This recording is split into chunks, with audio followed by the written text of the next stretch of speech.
अस्सलाम वालेकुम नाज़रीन, एक महकती और चहकती सुबह के साथ मैं हूं आपका मेजबान हन्नान बुखारी। नाज़रीन, दुआ करते हैं कि आज की सुबह आपके लिए ढेरों खुशियां लेके आपकी चौखट पे आप ही का इंतजार कर रही हो। नाज़रीन, शहर फैसाबाद की बात की जाए तो चौक घंटाघर का जो कचहरी बाजार है, मोबाइल मार्केट है, वो इस वक्त जंजीरों की गिरफ्त में है। जंजीरों की गिरफ्त में क्यों है? क्योंकि अक्सर औकात वहां पर रश काफी ज्यादा रहता था। तो जिले इंतजामिया जो है उन्होंने इस चीज का फैसला किया कि घंटाघर के कुछ बाजार जिनमें रश ज्यादा रहता है और एसओपीज को फॉलो नहीं करते, उनको मुकम्मल तौर पे बंद कर दिया जाएगा। अब इसका इनिशिएटिव कल रात 12 बजे लिया गया है, जिसके दौरान जितने भी कचहरी बाजार के अंदर गलियां थी और इसके साथ साथ मेन बाजार था जहां पे मोबाइल मार्केट थी, उसको दोनों तरफ से, यानी जिला कौंसिल चौक से अगर कचहरी बाजार की तरफ जाए, कचहरी बाजार चौक से लेके घंटाघर चौक तक इन बाजारों को जो है वो जंजीरें लगा के और बैरियर्स लगा के मुकम्मल तौर पे बंद कर दिया गया है। अब सुनने में यह भी आ रहा है कि आने वाले वक्त के अंदर मजीद बाजार जो हैं वो घंटाघर के बंद किए जाएंगे। अगर रश के हवाले से गुफ्तगू की जाए तो सबसे ज्यादा रश जो होता था वो कचहरी बाजार में होता था, या फिर इसके साथ साथ जंग बाजार के अंदर होता था। कचहरी बाजार में क्योंकि मोबाइल मार्केट बहुत बड़ी है, तो फैसाबाद समेत इर्द गिर्दोनुमा के जितने भी इलाके हैं और इवन शहर के बाहर से बहुत सारे इलाकों से लोग जो हैं वो खरीदारी की गर्ज से कचहरी बाजार का रुख करते हैं। और इसके साथ साथ जंग बाजार की बात की जाए तो वहां पे मछली मंडी भी है और इसके साथ साथ वहां पे फ्रूट, सब्जी और इसके साथ साथ दीगर चीजों के कारोबार जो हैं वो काफी अरूज पे हैं, तो इसलिए वहां पे भी रश काफी ज्यादा होता था। तो जिले इंतजामिया की जानिब से मरहलावार लॉकडाउन जो है, जिसे स्मार्ट लॉकडाउन भी कहा जा रहा है, ये करने का सोचा गया है। इब्तदाई तौर में शहर के 14 क्लस्टर्स हैं जिनके ऊपर नजरसानी की गई है, जिनके अंदर गुलाम अहमदाबाद भी शामिल है, रजाबाद का बाजार भी शामिल है, गुलाम अहमदाबाद का सदर बाजार भी शामिल है, घंटाघर के बाजार भी शामिल है और इसके साथ साथ दीगर मार्केट्स और बाजार जो हैं वो शामिल है। और ये भी कहा जा रहा है कि आने वाले वक्त के अंदर पॉसिबल है, जरा के मुताबिक ये पॉसिबल है कि अगर किसी कॉलोनी से, किसी जगह से 30 से जायद कोरोना के वायरस के पेशेंट्स निकलते हैं तो उसको सील किए जाने की इब्तदा जो है वो की जा सकती है जिला इंतजामिया की जानिब से।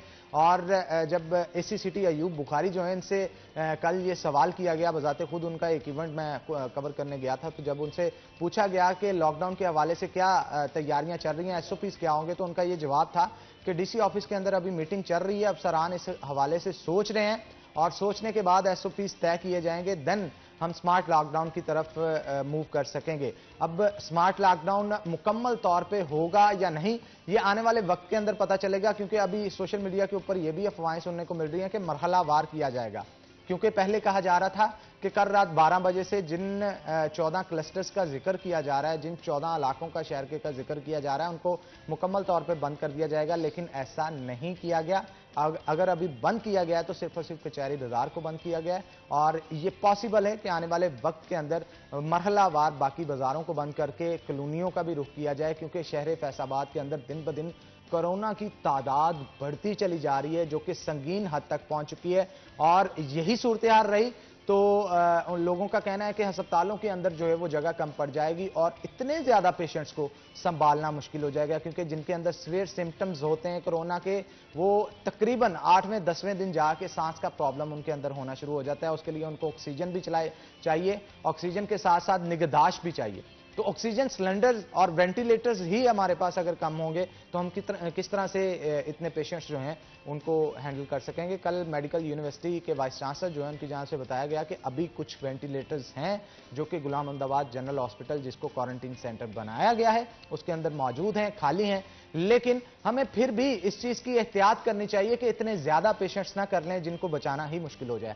तो एक अच्छा इकदाम भी है, लेकिन अगर मुआशी तौर पर देखा जाए तो एक किस्म का ताजरों का मुआशी कत्ल भी है। ये सूरत हाल ही ऐसी है कि हम गवर्नमेंट को अगर कहें कि लॉकडाउन खोल दें तो मरीजों की तादाद बढ़ना शुरू हो जाती है, लॉकडाउन कर दिया जाए तो रिजक के लिए या मुआशी बहरान के लिए रोए जाते हैं। मसला जहां पे जो पेश आता है वो ये है कि हम अपनी जिम्मेदारियां बहुत अच्छे तरीके से निभा नहीं पाते। अब वो किस तरह से नहीं निभा पाते? पहले कहा जाता था बाजारों को खोल दिया जाए, एसओपीज को फॉलो किया जाएगा, लेकिन नहीं किया गया। यही वजह थी कि दिन ब दिन कोरोना के पेशेंट्स की तादाद बढ़ी और उन्होंने बाजारों को बंद कर दिया।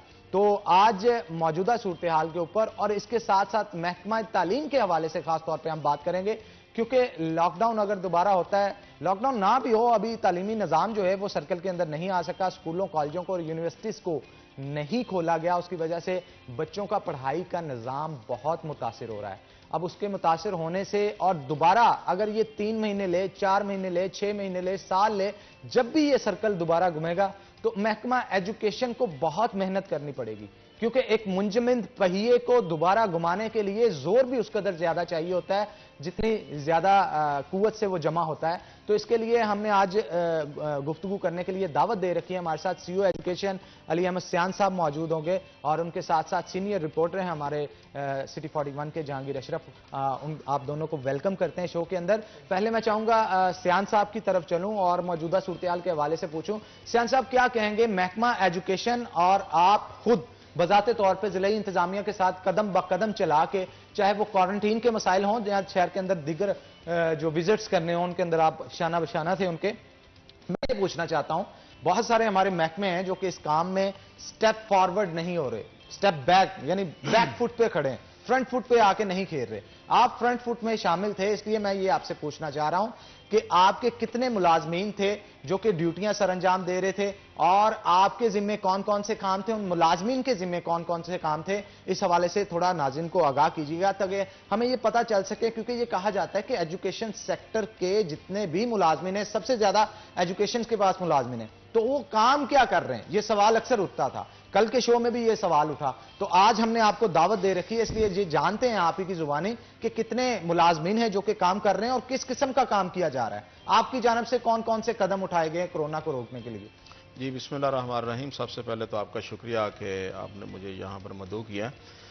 सबसे पहले बात करने से पहले मैं अपने दो ऐसी डिग्निटी का जिक्र करूँगा जिसमें कमिश्नर फैसलाबाद डिवीजन जनाब इशरत अली साहब हैं और हमारे डिप्टी कमिश्नर मोहम्मद अली साहब हैं। इस हवाले से डे फर्स्ट से वो इतनी मेहनत कर रहे हैं, दिन रात वो इसकी प्लानिंग करते रहते हैं कि हम किस तरीके से इसको कवर अप कर सकते हैं, मैनेज कैसे करना है हमें। तो उसमें चूंकि स्कूल एजुकेशन डिपार्टमेंट जो है वो भी एक उनका समझें कि अटैचमेंट डिपार्टमेंट है, तो हम हर वक्त उनके साथ हैं।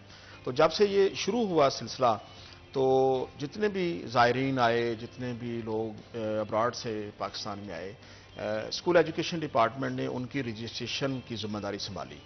और जितने लोग भी आते थे उनका सारा डाटा लेना और उसके बाद उनकी हेल्थ वालों से मिल के उनकी सेहत को देखना किस तरह, फिर उनको क्वारंटाइन करना, फिर उनको जब वो टेस्ट आ जाते थे उनको डिस्पैच करवाना, ये सारी चीज़ें जो हैं ये school education department district government के साथ कर रहा था। और सर, ये क्वारंटीन सेंटर के अंदर ये मुलाजमीन मौजूद थे जो कि काम कर रहे थे? नहीं, हमारे जो रजिस्ट्रेशन करने के लिए हमारे स्काउट लीडर जो हैं वो क्वारंटाइन सेंटर के अंदर जाते थे और उनकी बाकायदा नशिस्तें हम रखते थे, जिसको मैं खुद डायरेक्टली भी सुपरवाइज करता था, मेरे डिस्ट्रिक्ट ऑफिसर्स भी सुपरवाइज करते थे।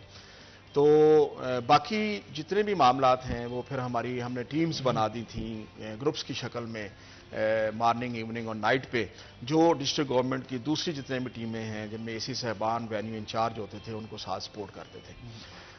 इसके बाद फिर हमने जो एक दूसरा टर्निंग पॉइंट लिया वो ये कि जब हमने देखा कि ये कोरोना जो है इसको लोग सीरियस नहीं ले रहे, सोशल मीडिया के ऊपर बहुत सारी बातें आनी शुरू हुई, तो जनाब कमिश्नर साहब ने, इशरत अली साहब ने और डीसी साहब वहाँ मौजूद थे, उन्होंने मेरे से ये बात की कि एजुकेशन डिपार्टमेंट जो है वो एक ऐसा पॉजिटिव रोल प्ले कर सकता है कि ये एक अच्छा मैसेज जो है वो हर खास व आम तक जाए कि कोरोना के बारे में जो फेसबुक के ऊपर आए दिन ये चीज़ें आती हैं, ये कोरोना ड्रामा है, डॉक्टर टीका लगा देते हैं और ये और वो बहुत सारी चीज़ें, गवर्नमेंट को पैसे मिल रहे हैं, बहुत सारी चीज़ें।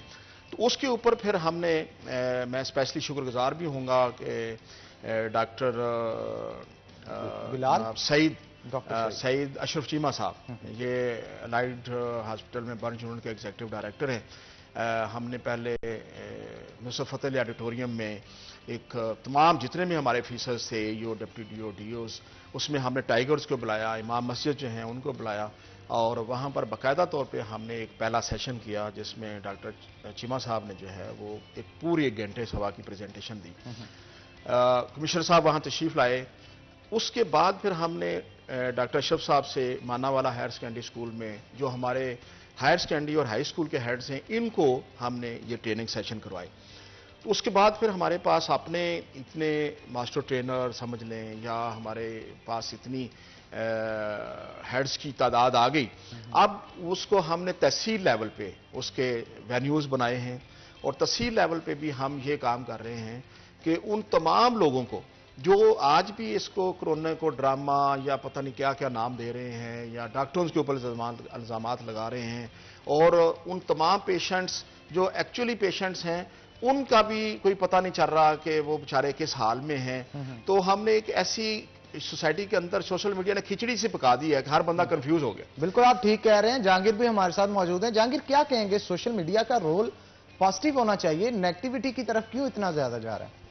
मसला ये है नान कि हमारे यहाँ सोशल मीडिया पर कोई चेक एंड बैलेंस नहीं है। जिसका जो दिल चाहे उसको जो सुनी सुनाई बात है उसको आगे पहुंचा देना। देखिए, ऑथेंटिसिटी जो है और फेक न्यूज़ है, ये सबसे बड़ा चैलेंज है सोशल मीडिया का।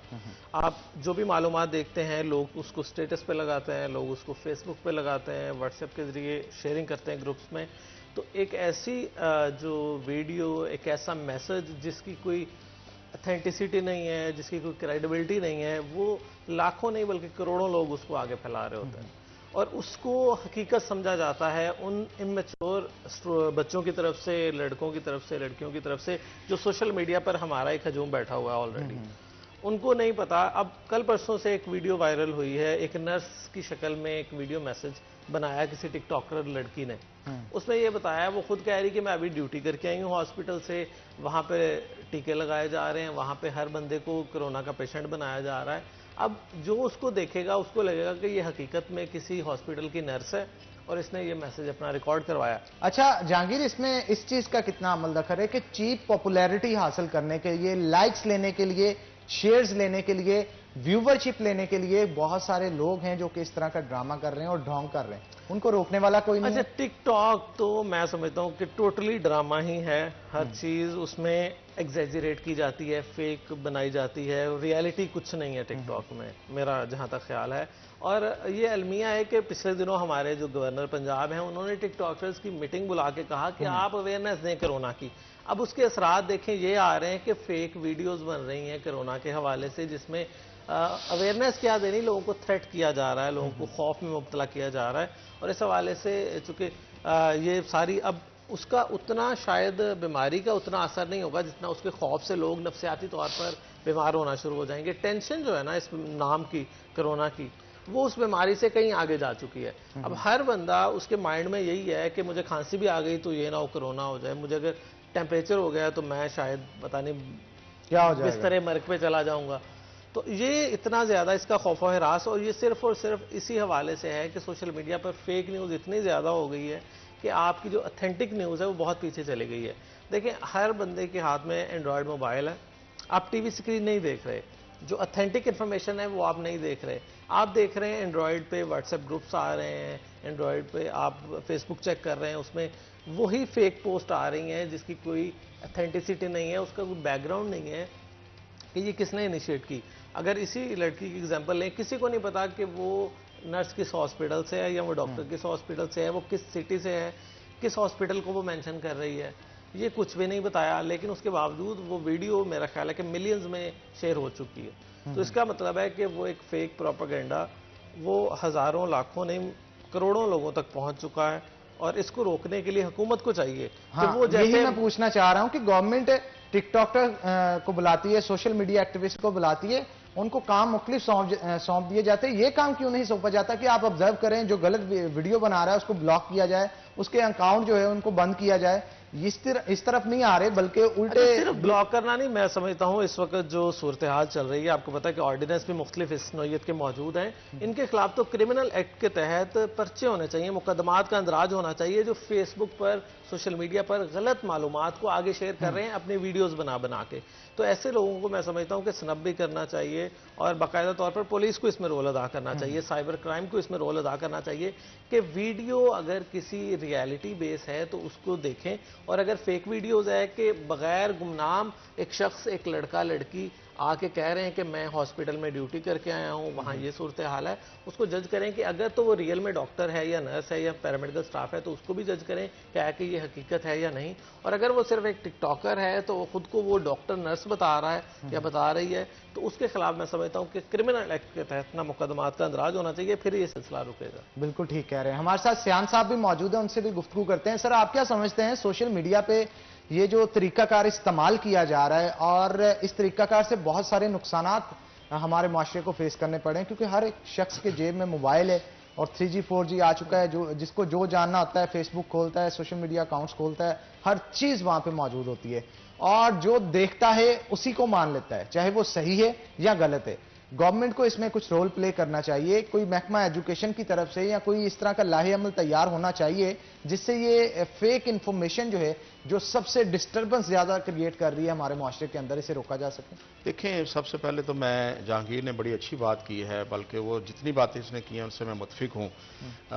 और मैं समझता हूँ कि ये इस वक्त जो हम मैसेज अपने टीचर, हेड टीचर के थ्रू अपने बच्चों तक और उनके पेरेंट्स तक पहुंचा रहे हैं, जो हमारी ये कैंपेन का हिस्सा है जिसमें हमको ट्रेनिंग सेशन ले रहे हैं कि हमें किस तरह से अपने आप को महफूज करना है, SOPs कैसे अडॉप्ट करने हैं, या ये जो सोशल मीडिया की जितनी भी चीज़ें हाईलाइट होती हैं इनके असर को किस तरह से ज़ाहिर करना है। तो इसमें कोई शक नहीं है कि हमें इसमें एक बहुत बड़ी मुश्किल पेश आ रही है।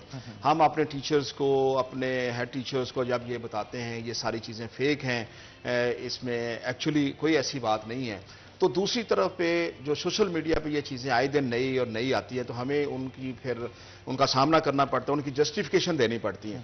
तो हम सिर्फ बार बार यही कहते हैं कि ये सारी की सारी फेक हैं। जैसे जहांगीर ने कहा कि वो अपनी पॉपुलैरिटी के लिए, अपने को फाइनेंशियली कोई ऐसी चीज़ें हासिल करने के लिए वो करते हैं। तो मैं भी यहाँ पर इस प्रोग्राम के हवाले से उन तमाम ऐसे लोगों को जो सोशल मीडिया से इस तरह की बेबुनियाद बातों को आगे फैला रहे हैं या आगे से आगे उसको ट्रैवल कर रहे हैं, इसकी हौसला शिकनी करें।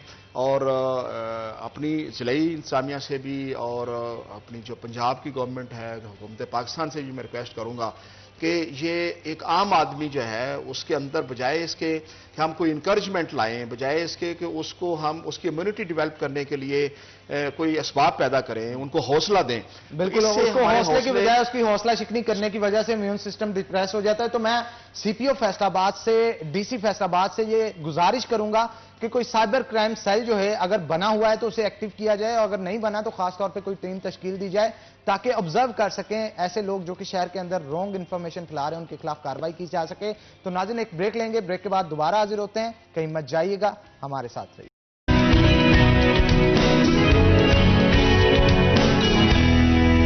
नाजरीन, ब्रेक पे जाने से पहले हमारे साथ CEO एजुकेशन सियाद साहब मौजूद थे और उनसे गुफ्तगू जो है मौजूदा सूरत-ए-हाल के हवाले से चल रही थी। सोशल मीडिया के ऊपर भी गुफ्तगू की जा रही थी और इस चीज पे मुत्तफिक हैं हम कि DC फैसलाबाद और CPO फैसलाबाद या आला हुकाम या गवर्नमेंट की तरफ से कोई ऐसी पॉलिसी मुतारफ करवानी चाहिए, कोई ऐसी टीम तश्कील देनी चाहिए जो कि फेसबुक या इसके साथ साथ सोशल मीडिया पे जो रॉन्ग इंफॉर्मेशन दी जाती है उनके खिलाफ अकाउंट्स के जरिए पहुंचा जाए और कानूनी कार्रवाई की जाए। कानून के मुताबिक उनको जेलों के अंदर भी डाला जाए ताकि एक दो को सजा अगर मिलती है तो उससे जितने भी लोग इस वीडियोस को बना रहे होंगे वो सारे जो हैं वो ठीक हो जाएंगे। अब इसकी मिसाल मैं एक आपको देता हूं कि फैसलाबाद के अंदर कुछ न्यूज ऐसी चली हुई हैं जिसके अंदर फेसबुक के अंदर या सोशल मीडिया के ऊपर असला लहराते हुए नौजवान जो है वो दिखाई देते थे, जिसके ऊपर CPO फैसलाबाद जो है हमारे, उन्होंने बड़ा बेहतरीन एक्ट किया और उनको गिरफ्तार किया और कानून के मुताबिक उनके खिलाफ कार्रवाई बनाई और उनकी वीडियोस को बना के सोशल मीडिया पे लगाया गया, जिसके अंदर उन्होंने ये पैगाम दिया कि असला जो है उसकी नुमाइश नहीं करनी चाहिए। तो एक पॉजिटिव मैसेज जो है वो आवाम तक पहुंचा। उनको देखने के बाद बहुत सारे नौजवान जो कि ये काम करते थे उन्होंने वो छोड़ दिया। उनको पता था कि इससे अब नुकसान पहुंचेगा, पुलिस घरों तक पहुंच सकती है और उनको गिरफ्तार करके कार्रवाई भी कर सकती है। तो यही इस वक्त की जरूरत है कि ऐसे लोग जो कि रॉन्ग इंफॉर्मेशन फैला रहे हैं उनको भी इसी तरीके से पकड़ा जाए, उनकी भी वीडियोस बना के जो सोशल मीडिया पे वो पहले वीडियोस डाल रहे हैं उनके साथ मुंसलिक करके लगाया जाए और कानून के मुताबिक उनके खिलाफ कार्रवाई की जाए। सियान साहब हमारे साथ मौजूद हैं। सर, मुत्तफिक हैं आप मेरी इस बात से? जी बिल्कुल, मैं बिल्कुल मुत्फिक हूँ, बल्कि इससे पहले हो जाना चाहिए था। अब तक जितनी ज़्यादा अफवाहें, जितने ज़्यादा लोगों को मिसगाइड किया जा चुका है, उससे ख़ास करके सबसे ज़्यादा हमारा वो डॉक्टर जो कि हमारे लिए एक मसीहा का दर्जा रखते हैं, वो बदनाम हो रहे हैं। तो मैं समझता हूँ कि एक शख्स बीमार होता है अगर, तो वो हॉस्पिटल नहीं जाएगा, डॉक्टर के पास नहीं जाएगा, तो फिर घर में मरेगा ही ना। बिल्कुल। तो हमें ये हमारे खिलाफ एक बहुत बड़ी साजिश है कि जो हमारे डॉक्टर्स हैं, हमारे हॉस्पिटल हैं, जो बने इसलिए हैं कि लोगों को सेहतयाबी की तरफ लाया जा सके, उनके खिलाफ ये एक साजिश बना दी गई है कि जी हॉस्पिटल में जाए कोई ना, वहां पर वो मार देते हैं, टीका लगा देते हैं, पैसे लेते हैं। तो ये एक बहुत बड़ी साजिश है। ये नहीं मानना कि कोरोना वायरस है, ये कह देना है कि डॉक्टर मार रहा है। हाँ। और खुदा के लिए डॉक्टर तो खुद मर रहे हैं, ठीक है ना। इस वायरस से आपको बचाते बचाते फैसलाबाद के 180 से ज्यादा डॉक्टर हैं जिनको कोरोना वायरस अब तक तशखीस हो चुकी है, और किस तरह से वो अपने घरों के अंदर जिंदगी बसर कर रहे हैं, यकीन जानिए आपको पता चले तो आप महसूस करें कि वो आपकी जान बचाने के लिए अपनी जान किस तरह से जोखिम में डालते हैं। मेरे कुछ अपने जाती दोस्त हैं जो कि अलाइड हॉस्पिटल और डीएचक्यू हॉस्पिटल के अंदर काम करते थे, और कोरोना वायरस की तशखीस होने पे जहांगीर वो घर के अंदर ऑक्सीजन सिलेंडर लगाए हुए लेटे, अपने आप को आइसोलेट किया हुआ है, और उनका कहना था कि अवाम को अभी भी शऊर नहीं आ रहा इस चीज का कि कोरोना वायरस कितना नुकसानदेह और डेंजरस चीज है, अभी भी उसका मजाक उड़ाया जा रहा है। क्या कहेंगे आप इस हवाले से? अच्छा हनान, ये जैसे जितनी अफवाहें अब तक हैं, पहले भी जिक्र किया कि कोरोना बजाते खुद इतना ज़्यादा जानलेवा नहीं है, इससे आसानी से बचा जा सकता है। अगर शिकार भी आप हो जाएं तो इसकी रिकवरी बहुत ज़्यादा अच्छी है, और 90% से ज़्यादा लोग रिकवर कर रहे हैं। बहुत ही कम रेट ऐसा है जो बहुत ही सीवियर की तरफ जाते हैं, या उनको सांस का मसला या वेंटिलेटर तक, बहुत कम तादाद है वेंटिलेटर तक जाने वाले जो मरीज हैं। लेकिन चूंकि एक हवाइक बना हुआ है, और इससे ज्यादा मुतासिर वो लोग हो रहे हैं जिनका एक तो इम्यून सिस्टम बहुत वीक है और खुद उन्होंने किया है। बिल्कुल ठीक कह रहे हैं जहांगीर। हमारे साथ एक कॉलर भी मौजूद है, कॉलर हमारे शो का बड़ा इंपॉर्टेंट पार्ट होते हैं, तो मैं चाहता हूं उनके व्यूज भी ले लिए जाएं। अस्सलाम वालेकुम जी। वालेकुम सलाम जी, कौन सा आप बात कर रहे हैं और कहां से? मोहम्मद आतिफ बात कर रहा हूँ। जी आसिफ साहब पूछिए, क्या पूछना चाहते हैं? हाँ जी, आतिफ साहब पूछिए, मैंने कहा क्या सवाल पूछना चाहते हैं आप? मैं सवाल करना चाहता हूँ कि इधर लोग जो हैं, जितने भी इधर रोजमर्रा की जिंदगी में बाहर जाते हैं या किसी काम से मजबूरी से जाते हैं, हर बंदे से यही बात सुनते हैं कि जिधर जा रहे हैं हॉस्पिटल में डॉक्टर इंजेक्शन लगा के बंदों को खत्म करी जा रहे हैं, इसलिए डर के मारे कोई बंदा मेडिसिन लेने या किधर जा नहीं रहा। जी बहुत शुक्रिया आतिफ साहब आपके कॉल करने का, और ये मैं इस हवाले से आपको बताता चलूं कि इसकी शुरुआत कहां से हुई। सबसे पहले यह देखा जाता है कि अगर कोई मसला शुरू हुआ तो उसकी जड़ कहां पे मौजूद है, तो इसकी जड़ यकीन जानिए सोशल मीडिया पे मौजूद है, क्योंकि सबसे पहले इसकी वीडियो बना के जो वायरल की गई है वो सोशल मीडिया पे की गई है। अब ये किस वक्त की जहांगीर बात है? ये उस वक्त की बात है जब कोरोना वायरस नया नया पाकिस्तान के अंदर पेनिट्रेट किया, लोगों को यकीन नहीं था कि ये कोरोना वायरस है भी या नहीं। इक्का दुक्का जो पेशेंट्स थे उनकी हालत खराब थी, उनकी वीडियोस को वायरल करके ये कहा गया कि डॉक्टर अगर उनको संभाल रहे हैं तो ये पिक्चर दिखाई गई कि डॉक्टर जानबूझ के उनको मार रहे हैं, और ये पिक्चर दिखाई दी कि गवर्नमेंट को इसके पैसे मिलते हैं जी अमेरिका से अमदाद के जरिए अगर कोई शख्स मरता है। तो बिल्कुल ये रॉन्ग परसेप्शन है, बिल्कुल भी आप इस चीज पे ध्यान ना दें, और अगर आप ध्यान नहीं देंगे तब भी मौजूदा सूरत हाल के अंदर सर्वाइव कर सकेंगे। खुदारा अपनी और अपनी फैमिली की जान की परवाह करें, और ऐसी रॉन्ग इंफॉर्मेशन पे जरा भी ध्यान ना दें। हमारे साथ एक और कॉलर भी सर मौजूद है, कॉलर ले रहे हैं, उसके बाद मैं सबसे पहले आप ही की तरफ आऊंगा। अस्सलाम वालेकुम जी। जी वालेकुम जी कौन सा आप बात कर रहे हैं और कहां से? जी हनान भाई, मैं अली का बात कर रहा हूँ जी जी फैसलाबाद से। जी जी अदनान साहब पूछिए, क्या पूछना चाहते हैं? सर मैंने ये बात करनी थी कि जो गवर्नमेंट से बुक्स प्रोवाइड करती है इंग्लिश मीडियम, कुछ हमारे मिडिल क्लास के लोग हैं वो उर्दू मीडियम सिर्फ पढ़ सकते हैं, इंग्लिश मीडियम को उन्हें पता ही नहीं है, लेकिन वो अपनी जिम्मेदारी पूरी कर लेती है इंग्लिश मीडियम बुक्स प्रोवाइड करके। जी बहुत शुक्रिया अदनान साहब आपके कॉल करने का। सीईओ सियान साहब से जो है वो पूछते हैं इस हवाले से। सर क्या कहेंगे, इनका कहना है कि इंग्लिश मीडियम बुक्स प्रोवाइड की जाती है। देखें, ये गवर्नमेंट की जो पिछली स्कीम थी उसके मुताबिक जो हमारा मीडियम ऑफ इंस्ट्रक्शन था वो इंग्लिश कर दिया गया था। बिल्कुल। और उसके मुताबिक फिर जो फ्री बुक्स थी वो इंग्लिश में ही सारी प्रिंट आउट हुई। तो अब जो नई गवर्नमेंट जो आई है इन्होंने प्राइमरी तक का जो है सिलेबस है उसको उर्दू में दोबारा करने का कहा है। तो जो इंग्लिश मीडियम पेरेंट्स जो हैं उनको इशू आता है, बेसिक इनका क्वेश्चन ये है कि जो मीडियम तरह के लोग हैं वो इंग्लिश में बच्चों को नहीं पढ़ा सकते, उनका मीडियम इंस्ट्रक्शन उर्दू होना चाहिए, मे बी इनका ये परसेप्शन है। जी। तो उनको उनके स्कूल्स के अंदर उनके टीचर्स उनको उस लेवल तक उनका स्टडी उनको करवाते हैं कि उनकी ये प्रॉब्लम जो है वो दूर हो जाती है। लेकिन गवर्नमेंट ने इसके आगे फिर मीडियम ऑफ इंस्ट्रक्शन को इंग्लिश करने के साथ साथ उन बच्चों को ये राय दे रखी है कि वो एग्जाम में उर्दू में अपीयर हों या कि इंग्लिश में अपीयर हों। तो जो ऐसे पहले यही होता था कि जी प्राइवेट स्कूल में सब में इंग्लिश मीडियम है तो लोग ज़्यादा प्राइवेट स्कूल की तरफ रश करते थे। अब गवर्नमेंट जो है वो अपने पब्लिक स्कूल के अंदर जब इंग्लिश मीडियम को उन्होंने जारी किया तो फिर लोगों ने इस तरह के क्वेश्चन उठाने शुरू कर दिए। तो ये इस तरह के रे चांसेस तो होते हैं, लेकिन हमने देखा है कि हमारे पब्लिक स्कूल के अंदर भी इंग्लिश मीडियम बच्चे बड़े अच्छे नंबर ले रहे हैं और बड़ी अच्छी स्टडी कर रहे हैं। इस तरह के इंडिविजुअल प्रॉब्लम है वो अपने बच्चों को कहें, वो अपने टीचर से अपने हेड टीचर से डिस्कस कर लें, उनका ये इशू दूर हो सकता है। बिल्कुल आप ठीक कह रहे हैं सर। हमारे साथ एक कॉलर मौजूद है, कॉल ले लेते हैं। अस्सलाम वालेकुम जी। बिल्कुल आप ठीक कह रहे हैं सर, हमारे साथ एक कॉलर मौजूद है, कॉल ले लेते हैं। वालेकुम सलाम जी, कौन सा बात कर रहे हैं और कहां से? और मैं चाहता हूं आप अपने टीवी का वॉल्यूम जो है वो कम कर लें, और मेरा ख्याल है कॉल ड्रॉप हो गई है, तो जहांगीर की तरफ चलूंगा। जहांगीर, क्या कहेंगे आप मौजूदा निज़ाम तालीम की अगर बात की जाए तो इससे, जैसे कि अभी कॉल पे भी जो शख्स मौजूद थे उनका कहना था कि इंग्लिश से उर्दू मीडियम कर दिया जाए, जमाना आगे की तरफ जा रहा है तो हमें अपने बच्चों को जमाने के लिहाज से ढालना चाहिए ताकि वो इंटरनेशनली जो स्टडी सिस्टम है उससे कम्पीट कर सकें, हमारे बच्चे भी किसी से पीछे ना रहें। तो आप क्या समझते हैं कि इसे उर्दू में ही होना चाहिए या फिर इंग्लिश मीडियम में ही हमें बच्चों को तालीम देने के लिए निज़ाम कुछ इस तरह से बनाया जाए कि वो जो मुश्किल महसूस करते हैं उस मुश्किल को कम किया जा सके? अच्छा हनान, मसला ये है कि मीडियम जो है वो बहुत ही ज़रूरी होता है कि आपने एजुकेशन कम्पीट करनी है। अब देखें, पूरी दुनिया में अगर आपके पास सबसे ज़्यादा मटेरियल मौजूद है इस हवाले से, जो इस वक्त जो फंक्शनल कह लें या जो राइज है वो इंग्लिश है। आप जहाँ भी जाएंगे मुख्तलिफ ममालिक में, अगर आपने यूनिवर्सिटीज़ में जाना है बाद में तो इंग्लिश है। तो हमारे स्टूडेंट्स बहुत ज़्यादा सिर्फ इसीलिए पीछे रह जाते हैं कि उनका मीडियम, चूँकि अगर वो चाहते हैं कि हम उर्दू में रखें या इंग्लिश में, उतना ज़्यादा वो ग्रिप हासिल नहीं कर पाते, तो वो थोड़ा सा कंफ्यूज भी रहते हैं। हमारे यहाँ कन्फ्यूजन यही है, वो कहते हैं जनाब घर में पंजाबी बोलें, पहले उर्दू पढ़ें और फिर इंग्लिश पढ़ें। और अब गवर्नमेंट ने वापस किया है प्राइमरी तक, पहले पिछले सालों तक, कुछ सालों तक आप इंग्लिश में पढ़ा रहे थे प्राइमरी स्कूल्स को भी। उससे पहले एक दौर ये भी रहा कि आप गवर्नमेंट स्कूल में अगर स्टूडेंट हैं तो आप छठी में जाके ABC पढ़ते थे। लेकिन जहांगीर, जब आपने इंटरमीडिएट में जाना है या फिर ग्रेजुएशन के लिए जाना है, वहां पे तो सारा सिलेबस ही इंग्लिश में होता है।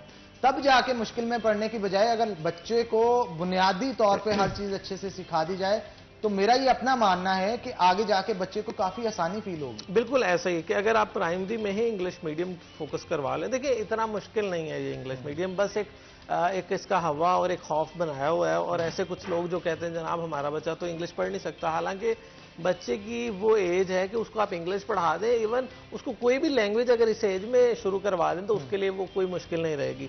आप देखिए बहुत सारे ऐसे बच्चे हमारे पास एग्जांपल्स मौजूद होती हैं कि जो हम कहते हैं जनाब एलीट स्कूलों के बच्चे हैं, वो इंग्लिश ज़्यादा बेहतर बोलते हैं, उर्दू नहीं बोलनी उतनी अच्छे तरीके से आती, क्योंकि जो आप स्टार्ट से करवा देंगे उनको प्रैक्टिस तो उसी साइड पे चले जाएंगे। लेकिन उसके साथ साथ एतराज़ ये भी होता है कि जनाब अगर वो इंग्लिश इतना ज़्यादा फ्लुएंटली बोल रहे हैं तो उर्दू में उनकी जो है वो गलतियां आ रही हैं, उनको बोलना नहीं आ रहा, तो आपको साथ लेके चलना है। अब पेरेंट्स का भी इसमें बड़ा रोल है कि आप अगर स्कूल उनको इंग्लिश मीडियम में अपर लेवल पर लेके जा रहा है तो आप उसको घर में उर्दू अच्छे तरीके से सिखा दें। अगर पंजाबी सिखाना चाहते हैं या अपनी कोई भी मादरी जुबान सिखाना चाहते हैं तो वो घर में उसकी ट्रेनिंग करवा दें। जहांगीर, एक कॉलर मौजूद है, कॉल ले लेते हैं, इसी गुफ्तगू को आगे बढ़ाएंगे। अस्सलाम वालेकुम जी।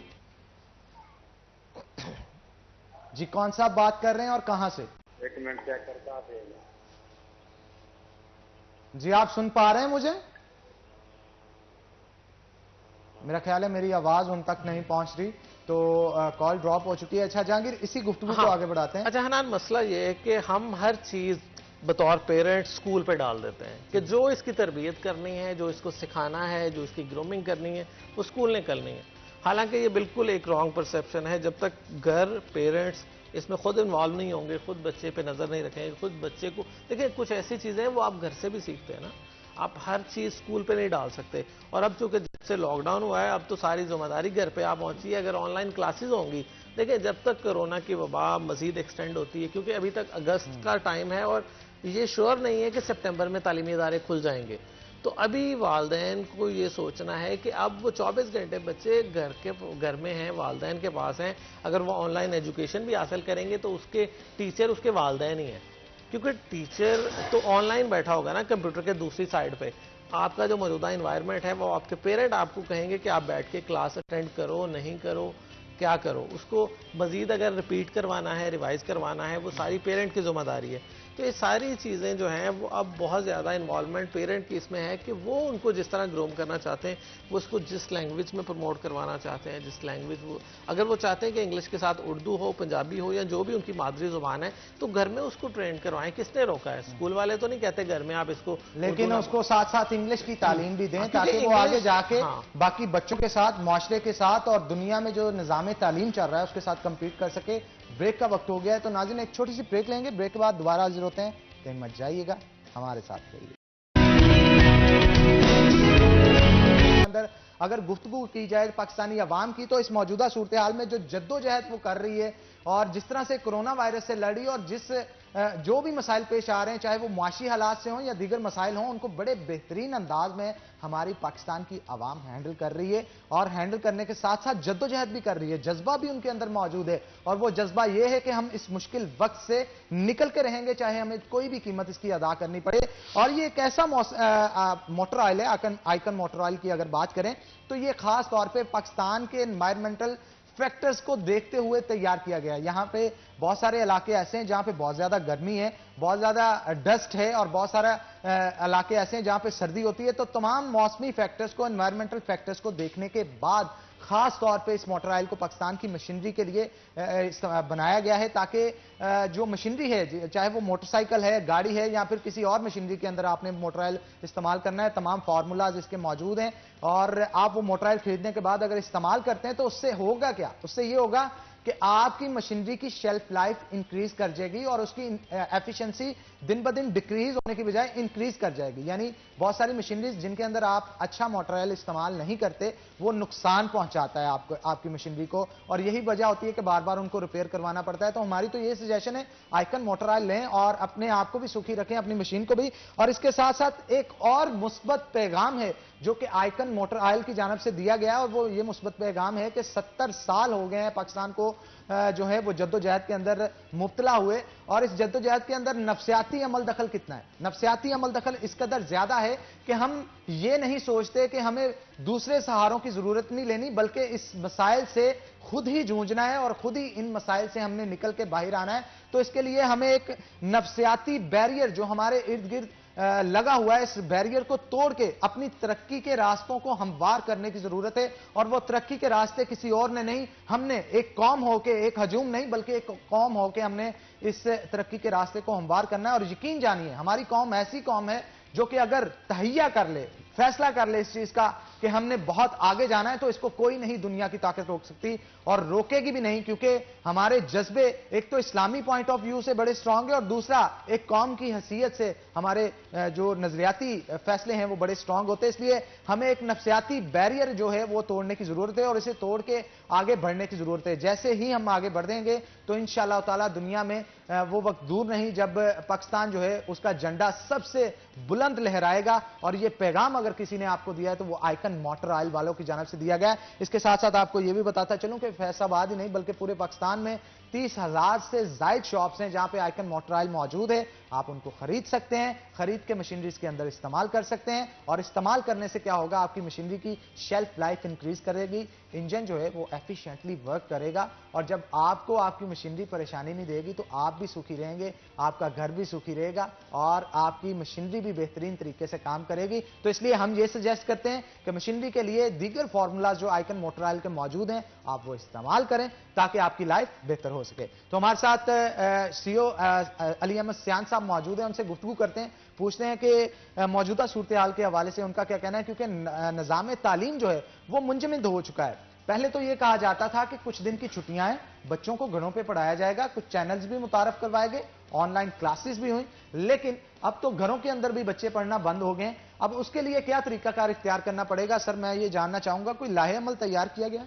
जी, बेसिकली जब भी कोई टाइम अपने स्केड्यूल से एक्सेस कर जाता है तो उसमें उसको रीप्लान करना पड़ता है। तो हमने अपने टीचर्स को, हेड टीचर्स को ये कहा है कि जो पहले हमारी ऑनलाइन क्लासेस होती थी जिसमें टीवी पे ऊपर और ई लर्निंग के हवाले से चल रहा था, उसमें हमने भी ये महसूस किया है पेरेंट्स की तरफ से भी कि शायद स्टूडेंट जो है वो अब उतनी दिलचस्पी नहीं ले रहे। तो उसके लिए हमने थोड़ी सी जिद्दत पैदा करने के लिए दोबारा से टीचर्स को, हेड टीचर्स को कहा है और उसके साथ हम पेरेंट्स को भी एंगेज कर रहे हैं। और हमारे 2 मैसेजेस हैं जो हम पेरेंट्स तक पहुंचाना चाह रहे हैं कि पहला मैसेज ये कि सबसे पहले तो आप अपने बच्चों को सेफ करें, उनको क्वारंटाइन लेवल पे लेकर रखें ताकि वो दूसरे बच्चों के साथ मोहल्ले में घूमे फिरें कम और मिक्सअप ना हो ताकि कोरोना से बचाया जा सके। और दूसरी चीज़ ये कि अब हमने तमाम बच्चों को जो हैं वो फ्री टेक्स्ट बुक्स जो हैं वो दे दी हैं और बुक्स जब बच्चे के घर में पहुंच गई हैं तो खुद उनका अगर कोई पढ़ा लिखा घर में कोई मौजूद है ठीक है, अदरवाइज उनके जो टीचर्स हैं वो उनसे इंडिविजुअल लेवल पे भी रब्ता कर सकते हैं, टेलीफोनिकली रब्ता कर सकते हैं। तो बुक्स पहुंच जाने से अब बच्चे जो हैं वो काफ़ी बिजी हो गए हैं। अब उनका ये जो पहले था कि हम प्रमोट हो गए, हमारे पास कोई चीज़ नहीं है, सारी चीज़ें ऑनलाइन जा रही थी, तो अब जब बच्चे के हाथ में बुक चली गई है तो अब उसकी थोड़ी सी तवज्जो और बेहतर हो गई है और वो अपनी बुक्स के साथ अपनी एंगेजमेंट्स उसने बना ली हैं। मजीद हम भी कोशिश कर रहे हैं कि ऑनलाइन और ई लर्निंग सिस्टम जो है इसको फिर एक दफ़ा दोबारा से मुतहरक भी किया जाए, इसको मजीद उसमें बेहतरी भी लाई जाए। और इसके लिए हमने तमाम हेड्स को और टीचर्स को सेंसिटाइज भी किया है और तमाम ऑफिसर्स को भी से लगाया है कि इसकी प्रॉपर तरीके से मॉनिटरिंग करें। बिल्कुल आप ठीक कह रहे हैं और बड़े अच्छे इनिशिएटिव्स हैं जो कि लिए जा रहे हैं, लेकिन जहांगीर मेरा ये सोचना है कि खासतौर पे कोई फेसबुक के ऊपर या यूट्यूब के ऊपर चैनल बनाया जाए जिसके अंदर टीचर्स जो हैं वो लेक्चर्स रिकॉर्ड करके अपलोड कर दें और उसका मैसेज जो है वो उन बच्चों के पेरेंट्स को भेज दिया जाए। सपोज जैसे कि पिछले दिनों जब सियान साहब के साथ शो हुआ था तो इन्होंने बताया था कि हम केबल चैनल के ऊपर चैनल एक चला रहे हैं जिसके अंदर क्लासेस दी जाती हैं, तो ये जरूरी नहीं होता उस वक्त के अंदर अगर लाइट बंद है उस घर के अंदर तो वो क्लास नहीं ले पाएगा और वो क्लास कब रिपीट होगी ये भी पेरेंट्स को पता नहीं होता। और अगर यूट्यूब के ऊपर या सोशल मीडिया के ऊपर उसका पूरा रिकॉर्ड मौजूद होगा तो बच्चा जहां पे तालीम छोड़ के गया होगा उसे दोबारा वहां से शुरू करवाने के लिए उनको काफी आसानी होगी। क्या समझते हैं इस हवाले से? जहानान, स्कूल लेवल पे मैं समझता हूं कि अभी तक जो पाकिस्तान की अगर बात करें या फैसलाबाद की अगर बात कर लें तो आपका ई लर्निंग और ऑनलाइन सिस्टम स्कूल सतह पर कामयाब नहीं हो सका क्योंकि ना तो हमारे बच्चे इतना इस काबिल हैं कि उन्हें प्रैक्टिस हो कि वो ऑनलाइन इन्वॉल्व हों और उससे लर्न करें, क्योंकि गवर्नमेंट की तरफ से ई लर्न पंजाब की वेबसाइट पर ऑलरेडी सारी किताबों के वीडियोस मौजूद हैं। इसके अलावा तालीमगढ़ टीवी जो है उसकी भी मोबाइल एप्लीकेशन बना दी गई, एंड्रॉयड एप्लीकेशन बना दी गई, वेबसाइट बना दी गई। उसका अगर आप टीवी पर नहीं देख सके तो उसका भी रिकॉर्ड मौजूद है, आप उसको वेबसाइट पर जाके देख सकते हैं। लेकिन मसला यही है कि हमारे पेरेंट्स, कितने ऐसे पेरेंट्स हैं जो बच्चों को वीडियोज़ डाउनलोड करके उनको लेसन पढ़ाते हैं या दिखाते हैं? बहुत ही कम तादाद होगी। इस तरह का एक सर्वे हुआ था फैसलाबाद में और ये सामने आया कि अगर 90% पेरेंट्स के पास मोबाइल एंड्रॉयड मौजूद भी हैं तो उनमें से सिर्फ 5 से 10% ऐसे होंगे जो उसको एजुकेशन पर्पस के लिए बच्चों को इस्तेमाल करवाते हैं। ये सर्वे था कोरोना से पहले की स्टडी का, लेकिन अभी भी सूरत हाल तकरीबन इससे ज़्यादा मुख्तलिफ नहीं है। पेरेंट्स बहुत कम ऐसे हैं जो बच्चों को खुद वीडियोज़ डाउनलोड करके दिखाएं और इसमें आपको, और ये मसला भी है कि हम टीवी ड्रामा तो 1 घंटा बैठकर देख सकते हैं लेकिन हम एजुकेशन का 1 घंटे का लेक्चर टीवी पे बैठ कर नहीं देख सकते। बिल्कुल ठीक बात है, काफी गुफ्तगू होगी इस मसले पे और मैं चाहूंगा थोड़ा लाइटर मूड की तरफ आया जाए। सीओ साहब से हम गुफ्तगू करते हैं, थोड़ा सा देखते हैं कि पर्सनल लाइफ में ये कैसे, मतलब अफसरी से हट के कैसे शख्स हैं। तो सर हम कुछ सवाल जो आपका सेशन करते हैं और इसके साथ साथ कोई लफ्ज़ पूछते हैं, उसको आपने एलेबोरेट करना होता है। एक लफ्ज़ पूछ लेंगे हम, आपके जहन में जो भी ख्याल आएगा उसके बाद आप उसे बयान कीजिएगा। ठीक है सर, स्टार्ट करें। हाँ जी सर आप मुस्कुरा रहे हैं, मुझे लगता है अंदर से कोई घबराहट तो नहीं फील हो रही है? नहीं। अच्छा सर स्टार्ट करते हैं। शहर फैसलाबाद। शहर फैसलाबाद जो है ये अब मेरा मस्कन बन गया है और मैं इसका हर बच्चा, हर पेरेंट्स जो भी हैं, मैं उनको समझता हूं कि वो मेरी जिम्मेदारी में है और इस जिम्मेदारी को पूरा करने के लिए मैं दिन रात बजाय किसी शोबिस के, बगैर किसी एहसान के, बगैर किसी को बताए, मैं ये चाहता हूं कि जब तक मैं फैसलाबाद हूं इस शहर को, इस शहर के बच्चे को, उसके पेरेंट्स को मैक्सिमम जो मेरी तरफ से एजुकेशन की तरफ से फैसिलिटेशन हो सकती है मैं इंशाल्लाह उनको पहुंचाऊं। Sir favourite song? एक फेवरेट सॉन्ग मैं खुद भी गुनगुनाया करता हूँ। सर हम लाजमी चाहेंगे थोड़ा सा गुनगुना के अगर आप हमें सुना दें तो आज के शो को 4 चांद लग लेकिन मेरे स्टूडेंट टीचर ये ना समझे सर जैसी भी आवाज हो हम सुनना चाहेंगे, क्योंकि हमारे लिए वो मधुर आवाज ही होगी। मैं चाहता हूं 2 लाइनें, जस्ट ज्यादा नहीं 2 लाइनें अगर आप गुनगुना के सुना दें तो क्या ही बात। लेकिन ये देख लीजिए कि एजुकेशन के कितने लोग हैं जो मुझे फॉलो करेंगे। सर हम आपसे बतौर अफसर नहीं, ये पर्सनल हैसियत में आपसे रिक्वेस्ट कर रहे हैं कि आप जो ये 2 लाइनें गुनगुना के हमें सुन। जी।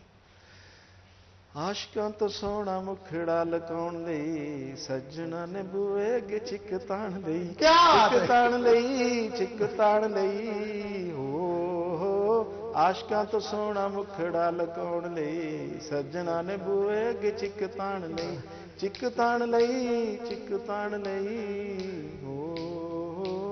ठीक है, क्या बात है जी, सियान साहब तो बड़े छिपे रुस्तम निकले यार। मुझे तो पता ही नहीं था सर आप इतना अच्छा गुनगुनाते हैं, और हर एक शख्स के अंदर एक आर्टिस्ट मौजूद होता है। तो मैं महसूस कर रहा हूं आपके अंदर भी बड़ा गहरा आर्टिस्ट मौजूद है। तो आप दोनों का बहुत शुक्रिया। सवाल तो मैं और करना चाह रहा था, गुफ्तगू भी और करना चाह रहा था, लेकिन शो का वक्त जो है वो खत्म हो गया। मैं इस तरफ शायद लेट आया हूं, लेकिन नेक्स्ट टाइम मैं आपको कड़ा पकड़ूंगा अगर आप मेरे शो में आए और सवाल का सेशन आखिर पे छेड़खानी कर लिया। छेड़खानी तो कर ली है, लेकिन मुकम्मल तौर पे नहीं कर पाया वक्त की कमी की वजह से। तो आप दोनों का बहुत शुक्रिया, आप शो के अंदर आए और शो को 4 चांद लगाए। तो इसी के साथ नाज़रीन एक ब्रेक लेंगे, ब्रेक के बाद दोबारा हाजिर होते हैं। कहीं मत जाइएगा, हमारे साथ रहिएगा।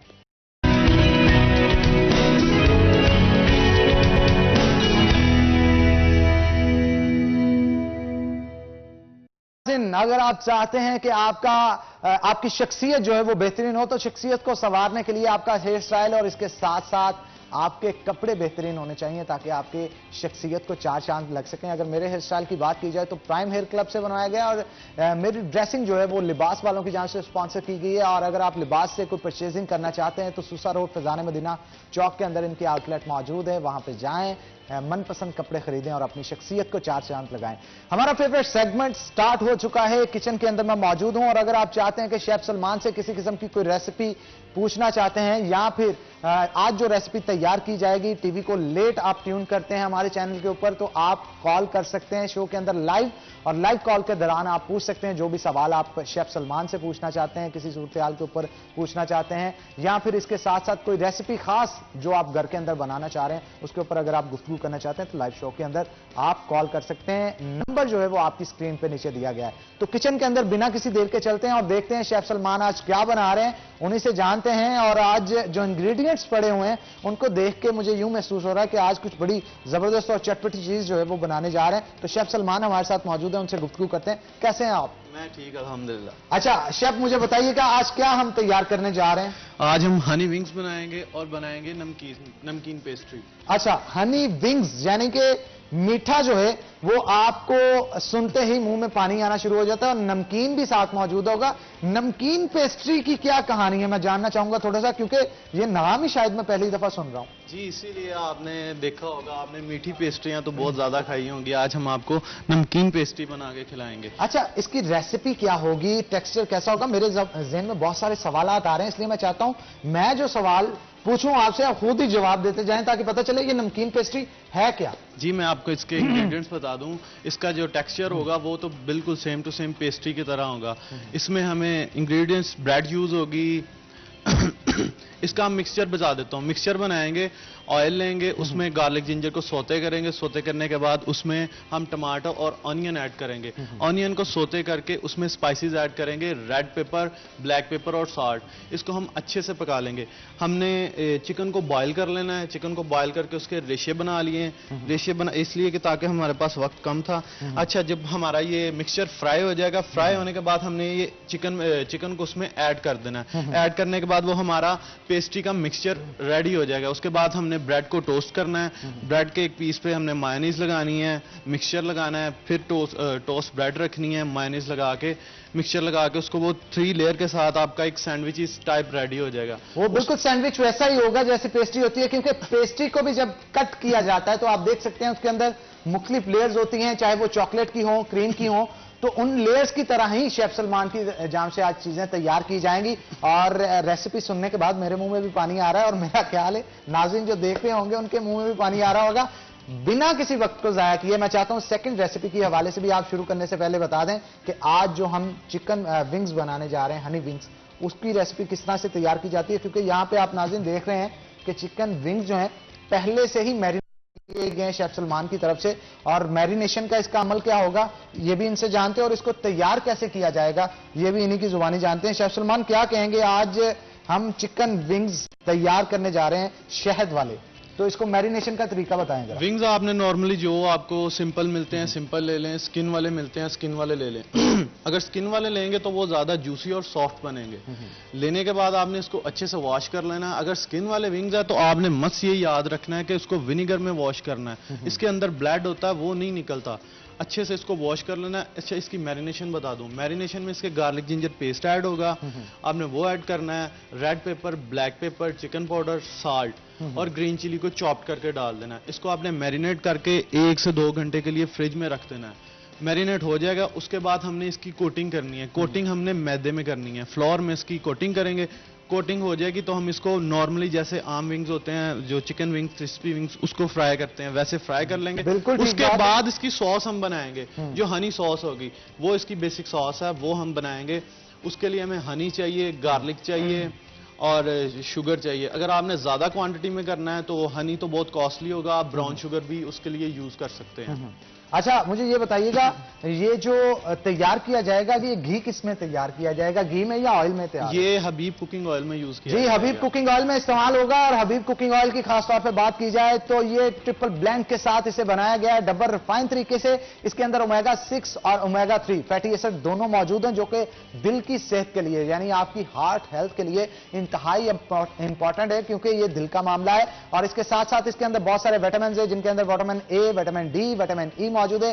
विटामिन ए की बात की जाए तो ये आपके विजन यानी नजरों के लिए, जो नजरें मेरी आप पे टिकी हुई है ना इस वक्त, इसके तेज करने के लिए काफी इंपॉर्टेंट रोल जो है वो प्ले करती है। और इसके साथ साथ विटामिन डी यानी आपकी कैल्शियम अब्जॉर्प्शन और हड्डियों को मजबूत करने के लिए बड़ा इंपॉर्टेंट होता है। विटामिन ई आपकी ओवरऑल हेल्थ और इसके साथ साथ बालों की ग्रोथ के लिए बेहतरीन फैक्टर है। इसलिए अगर आप चाहते हैं कि खास तौर पे आप अपनी सेहत का भी ख्याल रखें और ऑयल भी बेहतरीन इस्तेमाल करें, तो आपकी चॉइस हबीब कुकिंग ऑयल होनी चाहिए, क्योंकि इसके अंदर फ्लॉ कैटलिस्ट भी है। फ्लॉ कैटलिस्ट क्या काम करता है, बहुत सारे पेशेंट्स हमारे पंजाब के अंदर ब्लड प्रेशर के हैं, तो ब्लड प्रेशर के पेशेंट्स के लिए खास तौर पे फ्लॉ कैटलिस्ट के साथ इसे तैयार किया गया, जिसकी वजह से आपके ब्लड रेगुलेशन को मेंटेन रखता है और स्पाइक नहीं होने देता आपके ब्लड प्रेशर को, जिसकी वजह से ऐसे पेशेंट्स जो कि ब्लड प्रेशर के मरीज हैं उनका ब्लड प्रेशर नॉर्मल रहता है इसे खाने के बाद। अक्सर औकात चटपटे खाने और ऑयली खाने के बाद उनका ब्लड प्रेशर एलिवेट करता है, जिसकी वजह से उनकी तबीयत भी खराब होती है। तो तबीयत को बचाने के लिए आप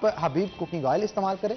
अब हबीब बनास्पति के हवाले से भी आपको बताता हूं, क्योंकि बहुत सारे लोग होते हैं शेफ सलमान जो कि कुकिंग ऑयल की बजाय बनास्पति घी को तरजीह देते हैं खाना बनाने के लिए। तो उनके लिए भी एक पैगाम है हमारे लिए कि अगर आपने घी इस्तेमाल करना है तो हबीब बनास्पति करें, क्योंकि इसके अंदर ट्रांस फैट 1% से भी कम है और मार्केट के अंदर मिलने वाले लोकल प्रोडक्ट्स जो हैं उनके अंदर ट्रांस फैट 20% से ज्यादा होती है, जो कि आपकी दिल की हेल्थ के लिए बेहतर नहीं होती, नालियों के अंदर फैट जमा देती है और वो फैट अल्टीमेटली आपको हार्ट अटैक या फिर ब्लड प्रेशर के मरीज बनने की तरफ ले जाती है। इसलिए अगर आप चाहते हैं कि आप अपनी सेहत को भी बेहतर रखें तो लज्जत भी लें, तो आप हबीब बनास्पति इस्तेमाल करें। ट्रांसफैट के साथ साथ इसके अंदर बहुत सारे ब्लेंड्स हैं चीजों के, डबल रिफाइन तरीके से बनाया गया है, विटामिन भी ए, डी और ई मौजूद है, क्योंकि ये खास तौर पे जो ये हबीब बनास्पति जो बनाया गया है ये बेधड़क जीने वालों के लिए बनाया गया है। तो अगर आप बेधड़क जीना चाहते हैं तो हबीब बनास्पति इस्तेमाल करें, दिल का मामला हो तो हबीब कुकिंग ऑयल इस्तेमाल करें। तो मैं चाहता हूं शेफ सलमान से आप अपनी रेसिपी को स्टार्ट करें, ताकि हम साथ साथ इसे बताते भी चले जाएं और इसके हवाले से गुफ्तगू भी करें, जो ऑडियंस हमें देख रही है वो सीख सके कि आप नमकीन पेस्ट्री कैसे बनाएंगे। तो पहले हम पेस्ट्री बनाएंगे या फिर विंग्स को तैयार करेंगे? हम साथ साथ दोनों को रेडी करेंगे। विंग्स को फ्राई कर लेंगे, फ्राई होने के लिए रख देंगे और साथ में इसका मिक्सचर बनाते हैं। सबसे पहले इसका मिक्सचर बनाएंगे। विंग्स को अभी फ्राई किया जाएगा और फ्राई होंगे हबीब कुकिंग ऑयल में। स्टार्ट करते हैं जी। जैसा कि आप देख सकते हैं कि पैन को गर्म किया जा रहा है और पैन जैसे ही गर्म होगा इसके अंदर थोड़ा सा ऑयल डाल दिया जाएगा और ऑयल ये उठाया शेफ सलमान ने, लाए और फ्राई पैन के अंदर डाल रहे हैं, टपक रहा है और इसका कलर सोने जैसा है। यूं महसूस होता है जैसे आप बड़ा ही रिफाइंड क्वालिटी का ऑयल अपने पैन के अंदर इस्तेमाल कर रहे हैं। तो जैसे कि पैन के अंदर जाता है तो इसकी अरोमा आना शुरू हो जाती है, खुशबू आना नाज़रीन शुरू हो जाती है। आमतौर पे जब ऑयल जलता है तो उसकी स्मेल अच्छी नहीं होती, यानी ये भी एक चीज, एक किस्म का अंदाजा होता है इससे भी, अगर आप उसकी स्मेल अच्छी नहीं है तो वो रिफाइन उस तरह से नहीं होता, उसके अंदर अच्छे इंग्रेडिएंट्स नहीं होते और अल्टीमेटली आपके पकाने वाले फूड को भी वो नुकसान भी पहुंचाता है और उसका टेस्ट भी खराब करता है। जी, ये जैसे कि डबल रिफाइन ऑयल है और इसकी लाइफ भी ज़्यादा है। हम रेस्टोरेंट में जो ऑयल यूज़ करते हैं मतलब वो तो बल्क क्वांटिटी में यूज़ होता है। आप अगर ये यूज़ करेंगे, इसका बर्निंग टेम्परेचर भी ज़्यादा है, डबल रिफाइन है, इसकी खुशबू तो है ही है, प्योर, ये प्योर 100% प्योर है। अब ये यूज़ करेंगे, अगर आपका वो दूसरा ऑयल 1 दिन चलता है तो ये कम से कम 3 दिन चलेगा। ये डबल रिफाइन है और इसका बर्निंग टेम्परेचर 250 से भी ज़्यादा है। नॉर्मली जो ऑयल है 200 क्रॉस करते हैं तो वो बर्न कर जाते हैं और उनके जो कलर है, टेक्सचर है, वो चेंज हो जाता है। इसलिए आप जो चीज़ उसके अंदर तैयार करते हैं उसकी लज्जत वो नहीं रहती जो कि होनी चाहिए। तो जैसा कि आप देख रहे हैं ये पेस्ट तैयार की जाएगी अब। जी, हम इसकी पेस्ट तैयार करेंगे और क्या क्या चीज़ें ऐड हो रही हैं ये साथ साथ बताते जाएं आप। मैं चाहता हूं शेफ सलमान की थोड़ी हेल्प करूं ताकि ये काम कर रहे हैं तो काम करते करते जो है बता सके। अच्छा शेफ सलमान, हमने क्या चीजें ऐड की है? सबसे पहले हम गार्लिक और जिंजर ऐड करेंगे। अच्छा, गार्लिक जिंजर ऐड करने के बाद। अच्छा, शेफ सलमान ना यहाँ पे मुस्कुरा रहे हैं, अब वो किस वजह से मुस्कुरा रहे हैं आपको नहीं, मुझे पता है, क्योंकि अक्सर औकात जब हंडिया के अंदर ये प्याज या ऑयल के अंदर डालते हैं ना तो उससे उठने वाले छींटों से मुझे काफी डर लगता है। तो आप भी डाले हैं, वो छींटे उठ रहे थे इसलिए मैं बच रहा था इनसे, शायद इसी वजह से मुस्कुरा रहे हैं। जी, हमने ये टमाटो ऐड कर दिए, ऑनियन ऐड कर दिए हैं। इसको हमने नॉर्मल से फ्लेम पे इसको हल्का सा फ्राई करना है। जब ये पानी छोड़ जाएगा इसके बाद हमने इस पे स्पाइसेस ऐड करने हैं। स्पाइसेस ऐड करने के बाद हम इसमें चिकन ऐड कर देंगे। 4 से 5 मिनट इसको लगेंगे, ये आपका मिक्सचर रेडी होगा। और ये इतने मजे का और इतनी ईजी रेसिपी है, आप घर में बना सकते हैं, अपने बच्चों के लिए बना सकते हैं, क्योंकि बच्चे। अच्छा, वैसे किसी ने अगर अपनी गर्लफ्रेंड को इम्प्रेस करना हो तो ये रेसिपी ठीक है उसके लिए? बहुत जबरदस्त है, आसान भी और जल्दी भी बन जाएगी। मुझे लग रहा है आप बताएंगे। मैं नहीं बताऊंगा। आपने किसी गर्लफ्रेंड को फंसाया ऐसे, कोई चटपटी चीज खिला के उस पर जादू चलाया हो? नहीं, ऐसा एक्सपीरियंस तो नहीं अभी तक हुआ मेरा। एक्सपीरियंस नहीं हुआ, लेकिन शेफ सलमान जो हैं उनके खाने के बाद बहुत सारी लड़कियां तो क्या, उनके दोस्त भी, उनके घर वाले भी उन पे फिदा तो होते होंगे। तो मैं चाहता हूं आप रेसिपी को सलमान कंटिन्यू करें। हमारे गेस्ट भी हमारे साथ मौजूद हैं, उनके साथ भी गुफ्तगू करेंगे। तो चटपटा खाना तैयार होने जा रहा है नाज़रीन। नमकीन पेस्ट्री की जो रेसिपी है वो पहले स्टार्ट की गई है शेफ सलमान की तरफ से, और इसके बाद जो है खास तौर पे हनी विंग्स, यानी खास तौर पे जो तैयार किए जाएंगे वो तैयार होंगे, शहद वाले विंग्स जो हैं वो तैयार होंगे। उसको मैरिनेट कर लिया हुआ था शेफ सलमान ने, और मैरिनेशन के बाद उसे, उनका कहना था कि घी के अंदर उनको फ्राई किया जाएगा और फ्राई खास तौर पे हबीब कुकिंग ऑयल के अंदर किया जाएगा। तो हमारे साथ जो आज गेस्ट मौजूद हैं वो नदीम अल्लाहवाला हैं, जो कि साबिक सीनियर नायब सदर हैं फैसलाबाद चैम्बर ऑफ कॉमर्स के। तो वेलकम करते हैं आपको शो के अंदर। नदीम साहब, लॉकडाउन का आगाज हुआ चाहता है जी, कल रात बंद कर दिया गया कचहरी बाजार मोबाइल मार्केट को जी, और यह भी सुनने में आ रहा है कि मरहलावार यानी बहुत सारे बाजारों को अभी बंद किया जा रहे हैं कि शहर के अंदर शायद दोबारा लॉकडाउन होना जा रहा है, क्योंकि गुज़श्ता रात 12 बजे के बाद मोबाइल मार्केट कचहरी बाजार जो है उसको मुकम्मल तौर पे बंद कर दिया है और दोनों तरफ में बैरियर्स लगा के संगलियां लगा दी गई हैं। तो इस वक्त गिरफ्त में नजर आ रहा है कचहरी बाजार, और यह भी कहा जा रहा है कि दीगर बाजारों में भी हो सकता है कि मरहलावार लॉकडाउन करना पड़े। इसलिए मैं ये गुजारिश करूंगा कि अभी से सुधर जाएं ताजर भी, खरीदार भी और हमारी आवाम भी, ताकि गवर्नमेंट को या फिर इंतजामिया को सख्त एक्शन ना लेने पड़े, क्योंकि इनकी जानब से ये कहा जाता था कि एक बार लॉकडाउन को खोल दिया जाए हम मुकम्मल तौर पे एसओपीज पे अमल करेंगे, लेकिन ये सूरत हाल बाजारों के अंदर नजर नहीं आई। 1 दिन 2 दिन और उसके बाद चल सो चल काम वैसा ही था जैसा कि पहले था। तो मैं चाहता हूं नदीम अल्लाहवाला से इस हवाले से गुफ्तगू करें। ताजिर कहते थे सर कि एक बार खोल दिए जाएं और एसओपीज हम मुकम्मल तौर पे फॉलो करेंगे। आपका क्योंकि ताल्लुक क्लॉथ बोर्ड से भी है, उनके भी आप जो हैं वो ओहदेदार हैं, तो क्या कहेंगे, ताजरों ने अपनी जिम्मेदारी पूरी नहीं की, अवाम ने नहीं की, खरीदारों ने नहीं की, गैप कहां पे आया? Thank you very much. बिस्मिल्लाह रहमान रहीम। सबसे पहले तो आपको मैं सवाल का जवाब देने से पहले मैं जो हमारे यूबीजी ग्रुप, यूनाइटेड बिजनेस ग्रुप के इफ्तिखार मलक साहब, ये हमारे लिए बड़े एजाज़ की बात है कि हमारे ग्रुप से और पाकिस्तान में इस दफ़ा सार्क चैम्बर ऑफ कॉमर्स की प्रेसिडेंटशिप पाकिस्तान के ज़िम्मे में आ रही है, और हमारे ग्रुप के इफ्तिखार मलक साहब मैं स्पेशली मियां अदरीस साहब और जितने भी हमारे फार्मर प्रेसिडेंट हैं, मौजूदा प्रेसिडेंट हैं, जितनी बिजनेस कम्युनिटी फैसलाबाद की तरफ से, उनको मुबारकबाद देना चाहूँगा। ये बड़े एजाज़ की बात है पाकिस्तान के हवाले से कि पाकिस्तान से सार्क चैम्बर का प्रेसिडेंट पाकिस्तान की नुमाइंदगी करेगा। जिस तरह आपने कहा अपने इंट्रो में कि लॉकडाउन के हवाले से मैं ज़िली इंतज़ामिया, DCO साहब, कमिश्नर साहब, RPO साहब, CPO साहब और जितनी मुतलका इदारे हैं, मैं उनको इस इक़दाम पे खराज तहसीन पेश करता हूँ, क्योंकि इस वक्त हमारी जानें सबसे ज़्यादा अजीज़ हैं। ये हमने ही म्यूनिसिपल कॉरपोरेशन में हमारी आज से तकरीबन 1 माह पहले, 15 दिन पहले मीटिंग हुई थी। उसमें तमाम फैसलाबाद की ताजर तंजीमों की नुमाइंदगी मौजूद थी। वहाँ उन्होंने हमारे साथ खुल के जिस तरह कोरोना के हवाले से फिगर सामने रखे कि ये हालात हैं, अगर आप लोगों ने SOPs के ऊपर अमल ना किया तो हमें मजबूरन स्मार्ट लॉक की तरफ जाना पड़ेगा और मुख्तलिफ बाजार हमें बंद करने पड़ेंगे। इसमें ये एक बात मैं आपको और मेंशन कर दूं कि सबसे ज़्यादा अगर पाकिस्तान फैसलाबाद में state of the art SOPs पर अगर किसी ने अमल किया, किसी एसोसिएशन ने, वो पाइमा है, पाकिस्तान यार्ड मर्चेंट एसोसिएशन। आप सरप्राइज विजिट किसी एजेंसी की रिपोर्ट उठा के देख लें, 100% हमारे एम्प्लॉइज़, हमारे कस्टमर्स, दुकानदार, उन्होंने 100% मास्क लगाए हुए होंगे और हर दुकान के अंदर आप जाने से पहले आपको डिसइंफेक्शन करेंगे, सैनिटाइज़र इस्तेमाल होगा, ग्लव्स पहने होंगे।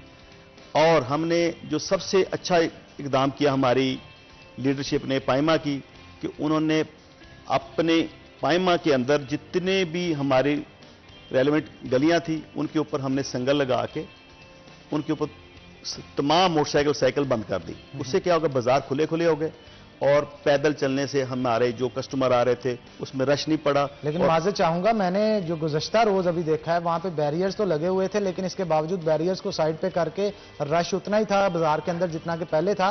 तो अब कल रात से इंतजामिया की तरफ से जितने भी बाजार हैं, कचहरी बाजार को सिर्फ बंद किया गया, बाकी बाजारों पर बैरियर लगा के ट्रैफिक के लिए बंद किया गया उसे। ये हाँ, आपकी बात सही है। ये हमने प्रपोजल दी तमाम ताजर तंजीमों ने कि आप 8 बाजारों में हर तरह की ट्रैफिक बंद कर दें, जिस तरह मुहर्रमुल हराम में होता था।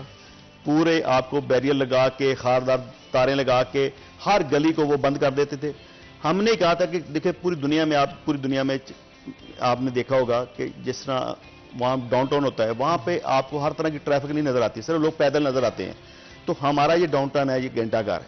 अगर इसको आप खूबसूरत मास्टर प्लान के मुताबिक चलाना चाहते हैं और समझते हैं कि ये फैसलाबाद में कोरोना के हवाले से इसमें रश ना पड़े, तमाम हर तरह की ट्रैफिक 8 बाजारों में हर तरह की ट्रैफिक हम तमाम ताजर तंजीम ने मुतफिका फैसला किया था। हमने प्रपोजल दी थी इंतजामिया को कि आप हर तरह की ट्रैफिक 8 बाजारों में बैन कर दें, और इंतजामिया ने वही किया। 8 बाजारों में अब कोई ट्रैफिक नजर नहीं आएगी आपको। इससे क्या होगा कि आपके बाजार खुले खुले हो जाएंगे। इसमें नजायज तजावजात के हवाले से हमने खुद कहा था कि इसके ऊपर फौरी ऑपरेशन किया जाए, फुटपाथ हमारे बरामद किए जाएं और हर तरह से बिला तफरीक आप नजायज तजावजात जो हर बाजार में आप देखिए 10-10 फुट आगे तक दुकानदारी बनी हुई है, सब दुकानदारों, वो हमारे भाई हैं, लेकिन पूरी उन्होंने सड़क रोकी हुई है। इसको फौरी इंतजामिया इसमें एक्शन ले और इसको खत्म कर। इससे क्या होगा कि आपके जो पैदल चलने वाले लोग हैं, देखो दुकानदार, मैं एक दुकानदार हूं, मैं अपने मुलाजमों तक, अपने तक तो मैं सेफ्टी मेजर ले लूंगा। अगर कस्टमर 8 बाजारों में लोगों का जो रश है उसके ऊपर मैं ना उनको कंट्रोल कर सकता हूं, ना उनको रोक सकता हूं, ना मेरे पास कोई फोर्स है कि मैं उनको रोक सकूं। अच्छा, बतौर ताजर आप क्या कहेंगे, इंतजामिया की जांच से जो एक्शन लिया जा रहा है ठीक है? बिल्कुल ठीक है, इससे और सख्त होना चाहिए। देखिए ये हमारी जानों का मसला है, वबा फैल रही है और फैसलाबाद इस टाइम टारगेट पे है। लाहौर के बाद सबसे ज्यादा केसेस यहां से आ रहे हैं। तो हमें चाहिए, आप देख लें हॉस्पिटल का देख लें हाल, तो उसमें जगह नहीं मिल रही, वेंटिलेटर नहीं मिल रहे। तो ये ना हो खुदा ना खास्ता कि हम अपने कोई ऐसे दोस्त, ऐसे हमारे भाई जो लाज ना होने की वजह से ना फौत हो जाए।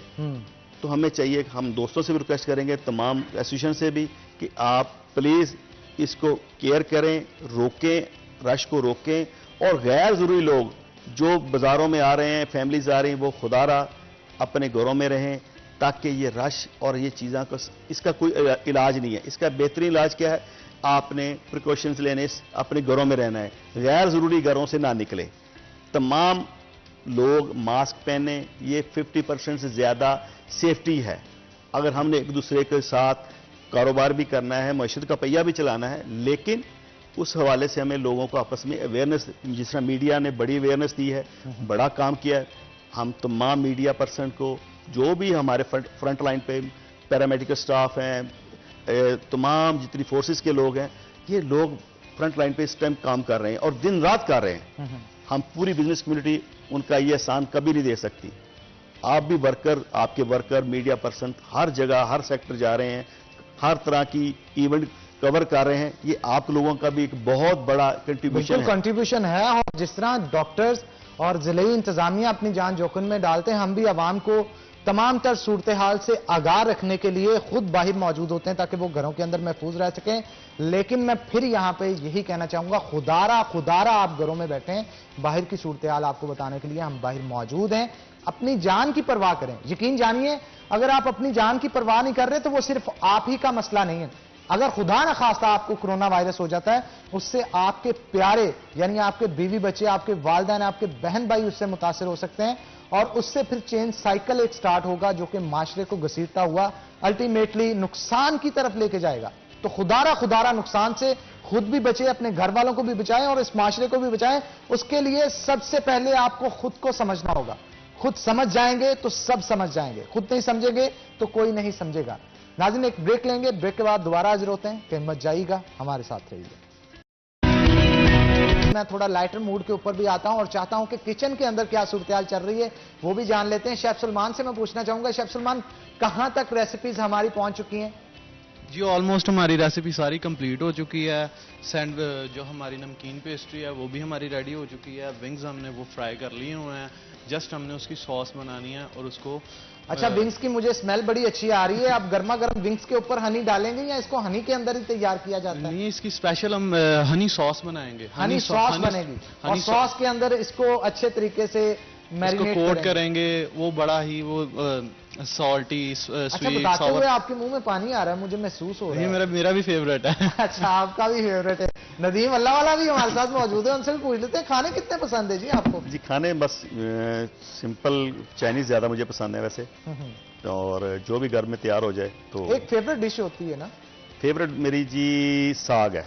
साग, मक्की दी रोटी, साग नाल होवे मक्खन। जी जी, तो क्या कहने, क्या जी ऐसे ही है? ऐसे ही, बिल्कुल ऐसे ही।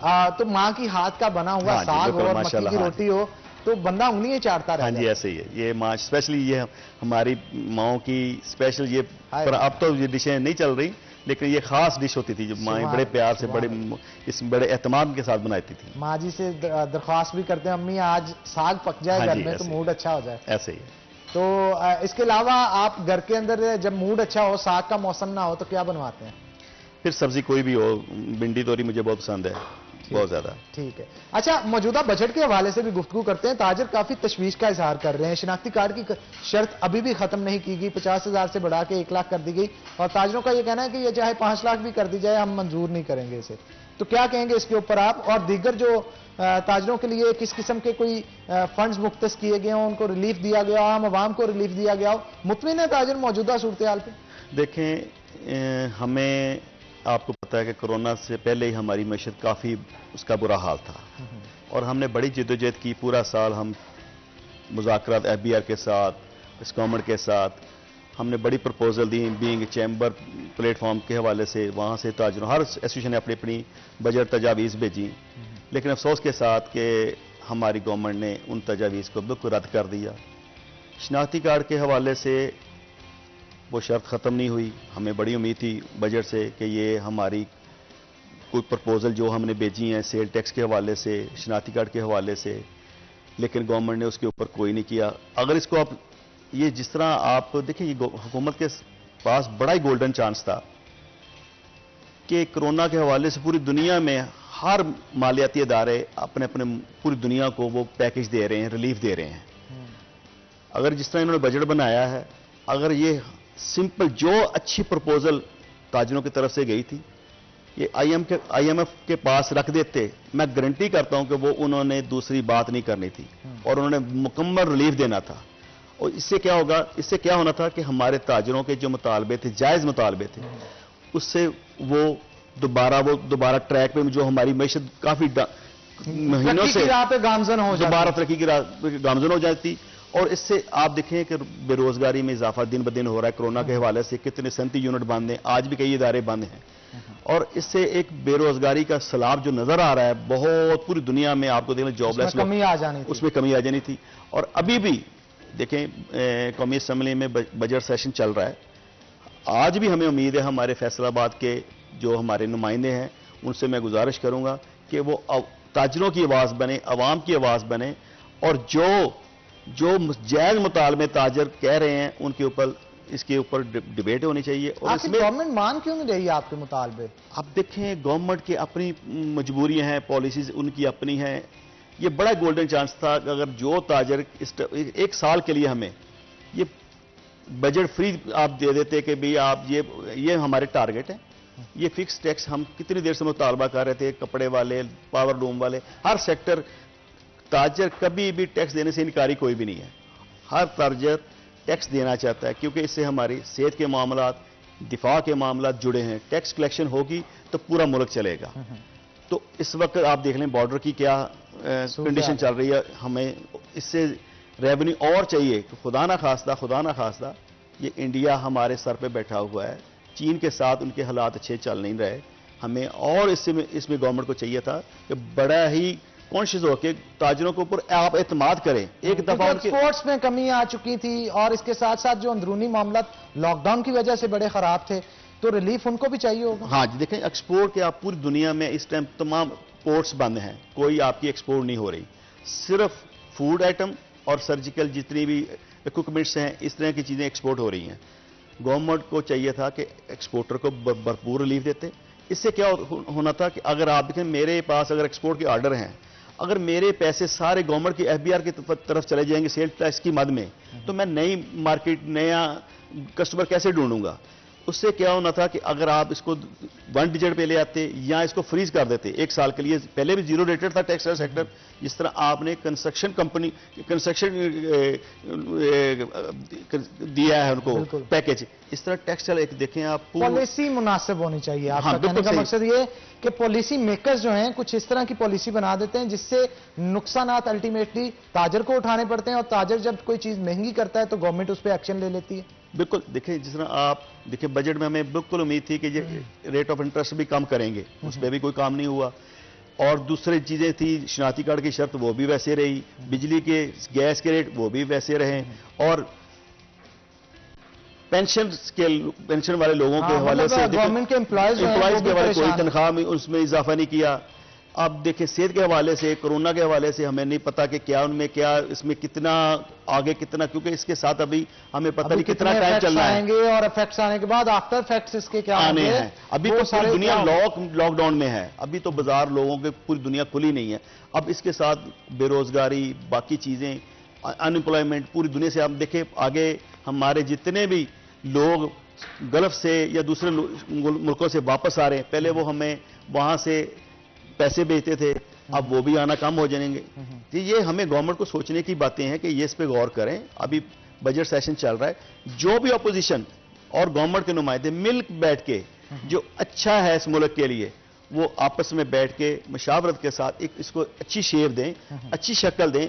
आज भी हम ताजर इस बजट सेशन को देख रहे हैं और उम्मीद लगाए बैठे हैं कि शायद इसमें कोई दोबारा चेंजिंग है। ये किसी की अना का मसला नहीं है। अगर आपने कोई फिगर्स दिए हैं इसमें कमी पेशी हो सकती है, जो बेहतर है मुल्क के लिए वो आप करें, जो हमारे ताजरों के लिए बेहतर है, इस मुल्क के लिए बेहतर है, एक्सपोर्ट के हवाले से जो बेहतर है वो पॉलिसीज लेके ताजर इंशाल्लाह ताला आपको, आप एक कदम बढ़ाएं, हम 10 कदम आपकी तरफ बढ़ाएंगे इंशाल्लाह ताला।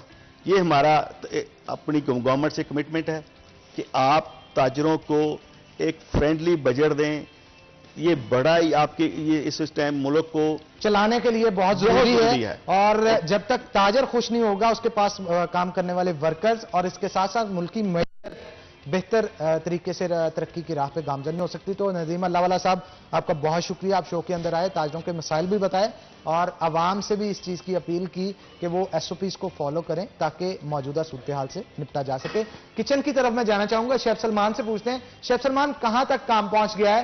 क्योंकि शो का वक्त अब बिल्कुल थोड़ा सा रह गया। मैं चाहता हूं आप प्रेजेंट कर दें जो भी चीजें तैयार। हमारी रेसिपी रेडी हो गई हुई है, ये मैं आपको बिल्कुल बिल्कुल। शेफ सलमान जी जो हनी विंग्स तैयार किए गए हैं वो लेके मेरी तरफ आ रहे हैं और महक तो इनकी काफी पहले आ चुकी थी मेरे तक, तो ये चीजें भी तैयार हो चुकी हैं जैसे कि आप देख सकते हैं। तो इसी के साथ नाज़रीन, आज के प्रोग्राम से अपने मेजबान हन्नान बुखारी को दीजिए इजाजत।